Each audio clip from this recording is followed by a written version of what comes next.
When I was 10 years old, my oldest brother, he was a freshman in high school at the time, he came home from school with this big black eye, like a really good shiner. Another kid had hit him. So my oldest brother, he's kind of on the small side and a little bit nerdy. He comes home and he's in tears and he's telling my mom what happened, how he got punched in the face by this kid who was bigger than him. And you think about all the ways that a parent could react in this situation. A mom could pick up the phone, call the police, she could press charges, she could go to the school and demand that this kid who punched my brother in the face be expelled. But my mom did none of those things. She walked into the principal's office and she requested the phone number of the parents of this boy who had punched my brother in the face. So she calls up these parents and I'll never forget this. She invited them over to our home for dinner.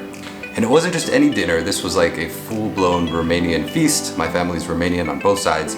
She made mamaliga, mitite, a bunch of salads. So the boy comes over with his parents, and during the course of dinner, we learn that the boy has his own younger brother who's in a wheelchair. He's quadriplegic. And the father had tasked this brother with taking care of and kind of protecting his brother who was in a wheelchair. And you could get the sense at dinner that this father was pretty heavy-handed with his kids.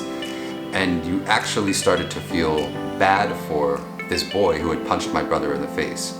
I was still angry about it, but I had gone from viewing this kid as kind of a monster, a bully, to being someone that I actually felt bad for on some level.